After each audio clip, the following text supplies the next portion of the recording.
Je suis en compagnie d'Audrey Mercier, directrice générale de l'organisme Nouvel Essor. Bonjour, Madame Mercier. Bonjour, Monsieur Faneuf. Merci de me recevoir. J'aimerais savoir qui sont les grands artisans de votre orientation stratégique au cours de l'année 2025-2026.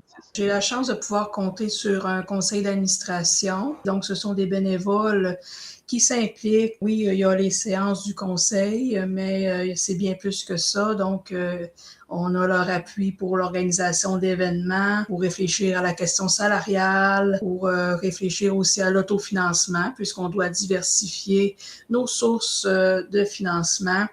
Et dans la dernière année, ça s'est conclu au 31 mars avec des mobilisations dans le cadre du mouvement Le Communautaire à bout.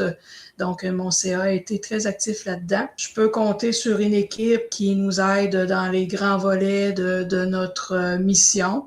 Donc, on a une mission de maintien à domicile auprès des personnes aînées. Il y a 184 bénévoles qui nous aident dans l'organisme. Je dirais qu'il y en a 105 qui sont réguliers, qui s'impliquent entre autres à la popote roulante, qui s'impliquent aussi du côté de la promotion de la santé, du transport accompagnement, de l'aide à l'impôt, et on en compte aussi du côté du service aux personnes handicapées. Quels ont été les événements marquants au cours de la dernière année au sein de votre organisme? On a veillé à consolider l'équipe et les pratiques de gestion. Donc, nous avons connu des arrêts prolongés, nous avons connu des difficultés d'embauche. Donc, il a fallu s'adapter tout au long de l'année. Nous avons aussi revu certaines pratiques de gestion, notamment en matière de reconnaissance et de télétravail. Une autre chose nous avons fait et qui a été bénéfique, c'est à la suite de la révision de nos règlements généraux, on est venu mieux reconnaître nos membres et notre membership est passé de 325 membres à 1168. Ça a vraiment été bénéfique. Notre journal L'Envol, dont nous faisons 3 éditions annuelles, a vraiment connu un bel essor. En 2025, nous en avions fait 220 copies. Et cette année, en 2026, nous en avons produit 600. Donc, il y a un certain engouement en lien avec nos services et nos activités, ce que nous voyons très positivement. Nous avons aussi réfléchi à certaines initiatives en lien avec le bénévolat, comment favoriser le recrutement, l'accueil, l'intégration des bénévoles avec un chantier propulsé par Initiative de développement des aides-chemins, donc IDÉ. Votre organisme a notamment comme objectif de permettre aux membres de vieillir dans la dignité. Comment évaluez-vous votre service de transport accompagnement? Nous avons pas de liste d'attente et puis nous répondons bien à la demande, comme par exemple en moins de 48 heures, nous avons pu répondre à 256 demandes de dernière minute sur les 283 que nous avons eues. Donc, je considère que c'est un excellent taux de jumelage. Donc, la moitié de nos 2777 demandes de transport ont été faites dans les aides-chemins, donc en direction de la quête chemin Saint-Prosper et environ. Mais l'autre moitié a été faite en Beauce, à Montmagny, à Lévis, à Québec et même dans les Appalaches, dans le coin de Thetford. Donc, nous desservons très bien la population cheminoise en frais de transport accompagnement. Quelles ont été les initiatives posées afin de venir en aide aux personnes les plus vulnérables? À Nouvel Essor, nous avons un service d'aide à l'impôt pour les gens à faible revenu. Donc, je crois que ça répond vraiment bien aux gens vulnérables. Sinon, nous avons dans nos rangs un travailleur de milieu auprès des aînés. Donc, lui, il a pour objectif de repérer, référer et accompagner à court terme les aînés de 50 ans et plus vers les services. Donc, je crois que ça répond vraiment bien à la population aînée dans le sens que Quand nous vivons une situation de vulnérabilité, nous ne connaissons pas nécessairement les services auxquels nous avons droit. Donc, nous avons vraiment quelqu'un pour accompagner les aînés de 50 ans et plus vers les bonnes ressources, pour avoir confiance, pour bien comprendre.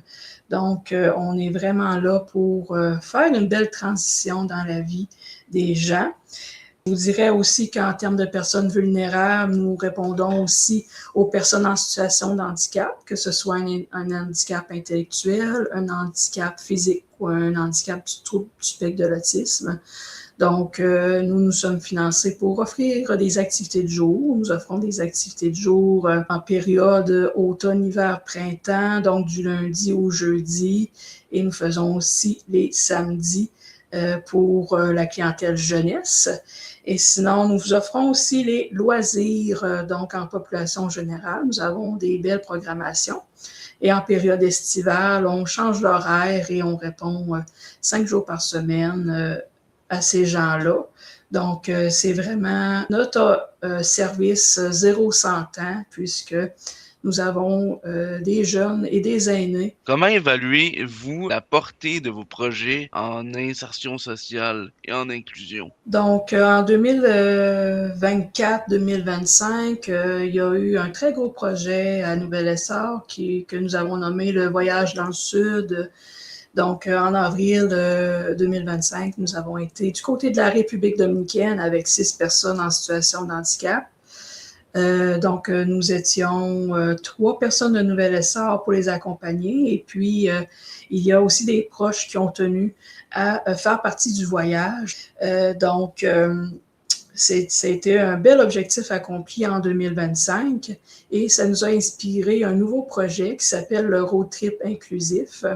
Donc, en juin de cette année, en 2026, il y a 4 participants qui ont pu aller du côté de Lac-Mégantic, vivre un très beau séjour. Ils ont été visiter des installations, un refuge animalier. Ils ont été se baigner dans le lac Mégantic. Ils ont été faire des sentiers. Donc, ils ont vraiment été à la découverte de notre Québec à plus petite échelle. Donc, le road trip est vraiment inspiré du voyage. On avait vu aussi que le voyage a fait en sorte que notre organisme, même s'il est implanté dans les aides-chemins depuis 1979, il a connu un nouvel engouement pour nos projets. En 2026, nous aurons le 2e défi inclusif, qui est un défi de marche et de course, 2, 5 et 10 kilomètres, mais vraiment fait à son rythme.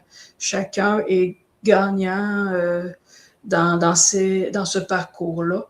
Donc, ça peut se faire sur nos 2 pieds, ça peut se faire en fauteuil, ça peut se faire avec des équipements adaptés. En 2026, c'était notre dernier marché aux puces pour récolter de l'argent pour le goût d'agir. Le goût d'agir, c'est une initiative de personnes en déficience physique qui veulent récolter des fonds afin de faire des activités spéciales, des rêves, des activités de loisirs pour des personnes, encore une fois, avec des problématiques de mobilité. Dans la dernière année, ces sous-là ont permis à une jeune fille de faire de la planche à pagaie adaptée à l'éco-parc et nous avons aussi 2 membres qui ont fait une très belle sortie au rempart de Québec. Pour la prochaine année, nous réfléchissons à qui pourra en bénéficier. Nous réfléchissons aussi à quelle sortie pourrait faire plaisir, puisque le but, c'est vraiment de faire plaisir. Parlant de vos objectifs, quels sont vos projets pour la prochaine année et quels sont vos objectifs également? Donc, notre objectif, c'est bien sûr de poursuivre nos services qui sont de qualité. À l'interne, bien sûr, on veut avoir une équipe solide. Nous avons des nouvelles recrues, entre autres au service de soutien aux proches aidants, travailleurs de milieu. Nous avons une personne qui part en maternité. Donc, on veut vraiment consolider l'équipe. pour pouvoir par la suite consolider notre offre de service. Le mouvement Le Communautaire à Bout, on fait juste commencer à en parler. Moi, je pense que ça va être dans les discussions beaucoup dans la prochaine année, améliorer nos bâtiments afin d'améliorer nos services. Parfait, Madame Mercier. Merci beaucoup pour votre temps. Ça m'a fait plaisir, Monsieur Faneuf.